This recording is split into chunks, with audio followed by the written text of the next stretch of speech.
We are addicted to personalities. Is it so? The first personality we are addicted to is our mother. We cannot live without her. It is not possible to live without your mother. You know, it is not possible to live without your mother. यानी आपकी माँ के जिस्म में भी आप हैं. आप निकल आए अपनी माँ के जिस्म से? नहीं, आप अभी भी उसके अंदर हैं. The cells of the embryo, they live inside the mother body and they save her, especially heart diseases. Go and search it out. यानी आपकी माँ को कोई कार्डियोलॉजी की प्रॉब्लम होगी ना, आपके सेल्स असिस्ट करेंगे उसको. You never leave your mother. This is not something emotional, this is biological. So you are in her, you will remain in her, you will always be in her until she will be in the grave. May Allah protect her, may Allah bless her with long health, but you will remain in her. और आप हैरान होंगे बात सुन के, और आप परेशान हो जाएंगे सुन के.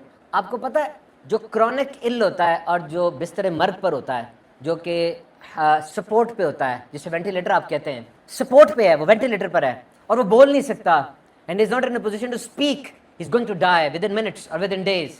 That ventilator is, you can say, supporting his life. उसका दिल धड़क रहा है पंप की तरह. ब्रेन डेड हो गया हुआ उसका. आपने तो सुना होगा, ब्रेन डेड हो गया है, आपकी मर्जी है, हम तो 60,000 रुपये दिन का चार्ज करेंगे आईसीयू का. उतारते हैं, गया, रखते हैं तो रह लेगा.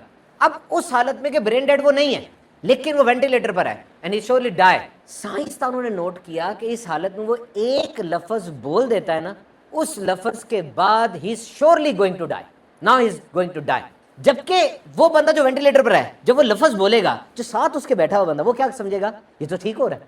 वो कहेगा तो ठीक हो रहा है, डॉक्टर साहब ये ठीक हो रहा है. वो ठीक बोल पड़ा, ये बोल पड़ा है, ये तो सख्ते में था, शौक में था, he is now speaking, come here. लेकिन डॉक्टर्स ने उसको एनालिसिस किया कि अगर वो खास वर्ड वो बोल रहा है, it means that he is going to die. और डॉक्टर्स को यकीन हो जाता है कि now he is properly shutting down. हो क्या रहा है, हो क्या, वर्ड क्या है वो वाला. This is something very interesting कि वो वर्ड कौन सा है. वो वर्ड है मॉम. कैसे? दो, take it emotionally, take it very much biologically. ऐसे कि उसका, आपकी बॉडी एक बहुत बड़ा मैकेनिज्म है, 37 ट्रिलियन सेल्स का. ये एकदम से नहीं मर रही. आप ये लैपटॉप पकड़ के बंद करें, एकदम से फोर्स स्टॉप करें तो फोर्स स्टॉप है. अगर आप इसको शट डाउन करेंगे तो क्या होता है, प्रॉपर शट डाउन होता है ना. एक एक विंडो क्लोज होती है, सारा कुछ प्रॉपर होता है, तो आपका माइंड प्रॉपर शट डाउन होता है. पता है आपको, प्रॉपर शट डाउन होता है. और जब वो प्रॉपर शट डाउन हो रहा है, उससे सबसे पहले क्या करना है, पुरानी मेमोरीज देखनी है, सबकॉन्शियस में क्या है, और उसको प्रॉपरली शट डाउन करना है. और वो कौन सी मेमोरी है जो सबकॉन्शियस में सबसे ज्यादा पेनिट्रेटेड है. 57 ईयर्स बैक उसकी माँ का इंतकाल हो गया हुआ है. 57 ईयर्स बैक वो बंदा भी मरता हुआ आखिर में क्या कह रहा है, मॉम. क्यों? इसलिए कि उस वक्त उसका दिमाग तो आर्काइव्स को फंभाल रहा है, फोल्डर्स को देख रहा है. तो 7 साल का जब अपनी माँ की लैब में बैठा हुआ था, उस वक्त की आर्काइव निकाली है उसने. एक वक्त तो ऐसा था ना कि माँ के अलावा कुछ था ही नहीं. ऐसा गुजरा है जिंदगी में वक्त जब माँ के अलावा कुछ नहीं था, हर चीज पे नजर माँ की तरफ थी, और माँ की भी हर वक्त आपकी तरफ थी. उस वक्त जो आर्काइव बनी है वो कैसे इग्नोर कर सकते हैं आप. आज कॉन्शियस लेवल पे माँ को सारा दिन में हो सकता है आप याद भी ना करते हो. ऐसे दिन कई गुजरे कि कॉन्शियस लेवल पे आप याद नहीं कर रहे. आपके काम है, पेपर आ गए, एमसीक्यूज है, मिड आ गया, वो सब चल रहा है, लेकिन उधर तो है ना वो. तो जब प्रॉपर शट डाउन हुआ ब्रेन ने कह दिया कि नाउ एवरीथिंग इज फिनिश.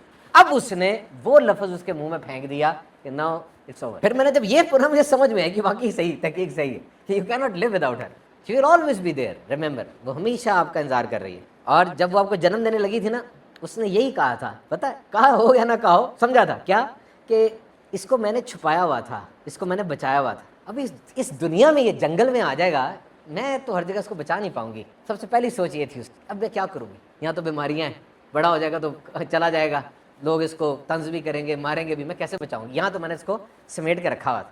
और जब वो मरने लगती है, वो यही सोच रही होती है कि मेरे बाद इसका क्या बनेगा, इसको मुझ जैसा कौन चाहेगा, जो कि कोई नहीं चाह सकता, पॉसिबल ही नहीं है. यानी ये एक ऐसा रिलेशन है कि जिसको फॉर ग्रांटेड ना लें. और मैंने एक और बात देखी, सोची कि यार वाकई ये दुनिया ऐसी जंगल है, ऐसे वैश्य किस्म के भेड़िए यहाँ पे, ऐसे मतलबी किस्म के लोग रहते हैं यहाँ पे. आप स्टूडेंट हो, शायद आपको इतना तजर्बा नहीं हुआ, मुझे बहुत हो चुका हुआ है, मुझे बहुत हो चुका हुआ.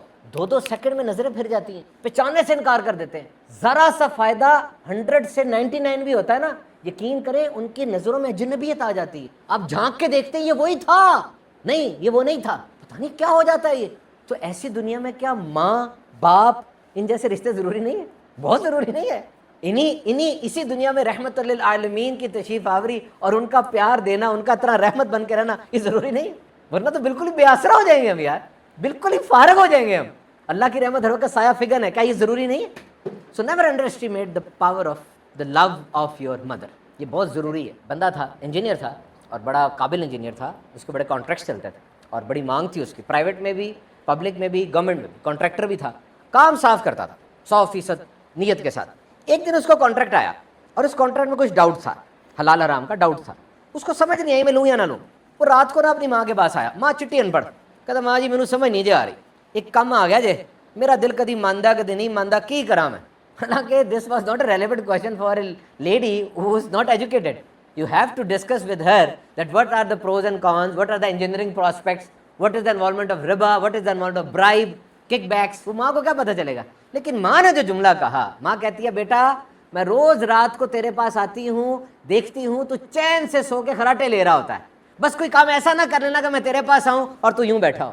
چیک کرے کہ غلط کام نہیں دوڑائے گا نا, اور مجھے پتا کہ تو سو نہیں پائے گا اگر تو غلط جگہ ہاتھ ڈالے گا.